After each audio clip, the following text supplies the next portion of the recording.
إنما ذلكم الشيطان يخوف أولياءه. All that was shaitan. That whole propaganda that people are coming, they're gathering against you, they're going to come and get you, things are going to get a lot worse for you. All that was shaitan, Allah says. يُخَوِّفُ أَوْلِيَاءَهُ. All he does is instill the fear of his friends into you. He wants you to be scared of his friends. That's one interpretation of the text, but equally applicable is another interpretation of the same text grammatically, which is all that was is shaitan, who only the people who are his friends get scared. So if you get scared, Quran is commenting, you become friends with who? Shaitan. يُخَوِّفُ أَوْلِيَاءَهُ. He's only successful in scaring his friends. So there's two things. He wants you to be scared of his friends, and if you do get scared, you just became friends with him. You just joined his party. يُخَوِّفُ أَوْلِيَاءَهُ فَلَا تَخَافُوهُمْ وَخَافُونِي إِن كُنتُم مُؤْمِنِينَ. Then don't be afraid of them. Be afraid of me if you in fact believe. Every time you and I stand in front of Allah, it's not just because we worship Allah. It's not just because we only believe in one God. That is also an acknowledgement that we fear no one but Allah, that we bow before no one but Allah, that we humble ourselves before no one but Allah. When every salah is a reminder that there is nothing else, no political circumstance, no rhetoric, no media, there is no bias against this, no crimes that are taking place, that will instill the fear of anyone other than Allah in our hearts. That is an acknowledgement every time you and I stand in prayer. فَلَا تَخَافُوهُمْ وَخَافُونِي إِن كُنتُم مُؤْمِنِينَ وَلَا يَحْزُنْكَ الَّذِينَ يُسَارِعُونَ فِي الْكُفْرِ. Allah is not done. He says, don't let those who are making a lot of efforts for furthering the cause of disbelief, those who are making so many efforts to destroy Islam, those who are making so many efforts to turn believers into disbelievers, those who are making so many efforts to further kufr on the earth, disbelief and disregard of God on the earth. They make a lot of efforts. They have a lot of money. They have a lot of resources. They have a lot of tools.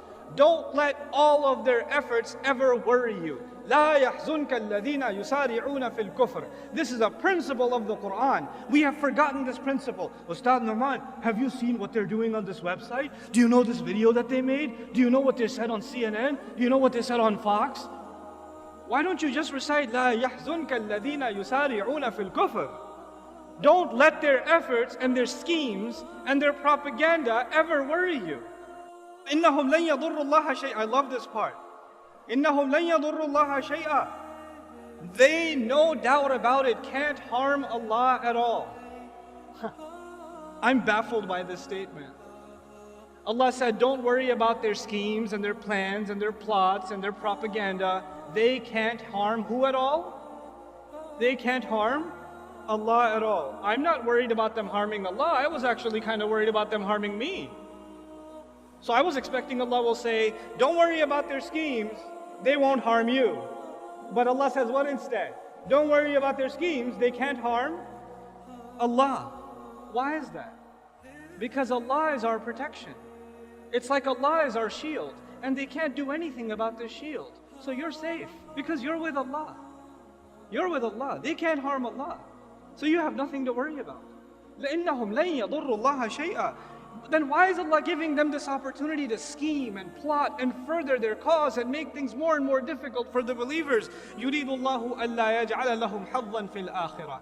Allah wants that they get nothing, not even a little bit of the akhirah. Meaning there are people that are evil and they want to continue to do more evil and undermine and continue the path of injustice and oppression. Allah says, I'd like to let you dig your hole a little deeper, because that little good you have left in you, you don't even deserve it. Let you do your evil. Why are people so evil? Because Allah's punishment to them is He let them have it. You want to go this way? Go ahead. Go ahead. وَلَهُمْ عَذَابٌ عَظِيمٌ. They have great punishment standing before them. Instead of being afraid of them, the Quran makes us feel sorry for them. They're digging their own hole. إِنَّ الَّذِينَ اشْتَرَوُا الْكُفْرَ بِالْإِيمَانِ. Now listen to this part. Then he turns his attention to within our own ranks. There are those who sold their belief with disbelief. There are those who under the pressure of the enemy said, this Islam thing is too much. I can't handle it. I can't handle, the way people look at me, the way people think about me. I'd rather sell this off and be like everybody else who's disbelieved, so I'll fit in better. Allah says about them, لَن يَضُرُّ اللَّهَ شَيْئًا. What do you think? They're going to harm Allah? They can't harm Allah at all. وَلَهُمْ عَذَابٌ أَلِيمٌ. And they have painful punishment coming before them. This is about those who sell their deen. May Allah not make us of them. وَلَا يَحْسَبَنَّ الَّذِينَ كَفَرُوا إِنَّمَا نُمْلِي لَهُمْ خَيْرٌ لِأَنفُسِهِمْ. Don't allow the disbelievers, the enemies of Allah's deen, don't allow the vicious enemies of the Prophet ﷺ to ever think, don't you dare think about them, that the stuff that they do is good for them. The extension Allah has given them is good for them. I'd like to give you an analogy here so it'll help you understand what's happening in this ayah. You have a rabid dog, a crazy dog who goes and bites whatever. And then somebody says, why don't you just put it on a leash? And what Allah does is He puts this dog on, like you could say, 1,000-foot leash. It's a really long leash. The thing is, for 999 feet, this dog thinks that it's running free. Doesn't it? If you put it on a 1-foot leash, it can't move. But if you put it on a 1,000-foot leash, it's going to run around and never feel like a choke. But Allah says, I only extend for them, release them, give them more room. You want to do evil stuff? You want to do kufr stuff? Go ahead, do more. Try to hurt the cause of Islam more. Propagate lies against Allah's Prophet more. Say vicious things about the Quran more. Go ahead, go ahead, go ahead. Because that same dog, when it's running full speed and it hits foot 1,000, what happens to him? He gets choked, doesn't he? And that choke is way harder when he's running full speed than it would have been if it was 1 foot long. That's the plan Allah has for them. Let them dig their hole. Let them choke themselves. إِنَّمَا نُمْلِي لَهُمْ لِيَزْدَادُوا إِثْمًا. We only give them extension so they can earn more sins. وَلَهُمْ عَذَابٌ مُهِينٌ. الْجَزَاءُ مِنْ جِنْسِ الْعَمَلِ كَمَا يُقَالُ. Allah says, and they will have humiliating punishment. Why did Allah say they have humiliating punishment? Allah usually says great punishment, painful punishment, but this time He says humiliating punishment. Why? Because when they try to humiliate the deen of Allah, then the only fair punishment is that they shall face humiliating punishment. Then Allah turns His attention to you and me and says, مَا كَانَ اللَّهُ لِيَذَرَ الْمُؤْمِنِينَ عَلَى مَا أَنْتُمْ عَلَيْهِ. Allah is not one to leave you alone in the state that you're in. Allah will not just leave you be and let you just think that you have faith. حَتَّى يَمِيزَ الْخَبِيثَ مِنَ الطَّيِّبِ. Until He can separate the good ones among you from the filthy ones. Some of you have filth inside of your hearts, and when the state of fear comes, and the pressure comes, and the stereotyping comes, some of you will abandon your faith, and that filth in your hearts will take over whatever good you had in it. Allah says He will put you and I through terrible, difficult circumstances so He can separate the filthy from within the ummah. And cut them out. May Allah not make us see any of us from them. وَمَا كَانَ اللَّهُ لِيُطْلِعَكُمْ عَلَى الْغَيْبِ. And Allah will never be one to inform you of the unseen. People come to the shaykh, the imam, the scholar. They come to, what do you think? When is all this fitna going to end? When are things going to get better? Allah says, Allah is not one to inform you of the unseen. I'm not going to say 3 more years, watch, everything's going to be better. No. That's actually what I've heard in churches. I go to church to hang out sometimes just to see what they do. I've been. And I actually, last Christmas, I want to know how they do da'wah. How did they get 100,000 people inside of a stadium and preach? So I went to listen. What do these guys do? And they're like, this year is going to be a great year for you. The Lord's going to take care of everything. You're going to get yourself a promotion. And that divorce is finally going to be filed. And you're going to do great this year. Because the Lord promises it. I was like, what? Lord promises this year is going to be great? We don't have that in Islam. Like, is this year going to be better than next? When is Allah going to finish this fitna? Or when are things going to get better? Allah told us very clearly, so we're not deluded and we don't even ask that question. Allah will never be one to tell you what's going to happen in the unseen. And the future of the ummah is in the unseen. وَلَكِنَّ اللَّهَ يَجْتَبِي مِن رُسُلِهِ مَن يَشَاءُ. However, Allah does select from His messengers whoever He wants. Meaning Allah chose His messenger and decided to tell him what you need to know. Focus on what Allah told you and not what Allah did not tell you. Don't get obsessed with things that Allah Himself didn't give you. If it was valuable for you, Allah would have given it to you. So don't be so obsessive compulsive about unnecessary details. فَآمِنُوا بِاللَّهِ وَرُسُلِهِ وَإِن تُؤْمِنُوا وَتَتَّقُوا فَلَكُمْ أَجْرٌ عَظِيمٌ. Then just believe in Allah and His Messenger. And if you can continue to believe and continue to be fearful only of Allah, then you will have great punishment, great reward rather. What else do you want? Just have faith and be fearful of Allah. In the most toughest of times, Allah is telling you that's the only two things you're going to need. Everything else will work itself out. Don't focus on the problem. وَلَا يَحْسَبَنَّ. And finally, the advice to you and to me. This is the last thing I'm sharing with you, I promise. وَلَا يَحْسَبَنَّ الَّذِينَ يَبْخَلُونَ بِمَا آتَاهُمُ اللَّهُ. And don't you ever think about those who are cheap, greedy, miserly with what Allah has given them. That they hold on to what Allah has given them. Min fadli, from His own favor. They didn't earn it, that's a favor of Allah on them. Huwa khayran lahum, that's good for them to hold on to their wealth. This is the time. This is the time where the young people, they're going to have to give up their free time that Allah gave them. Their free time cannot go into 8 hours of video games anymore. There's no time for you to watch the next Netflix and Amazon series. You don't have that kind of time. You're the Muslim youth.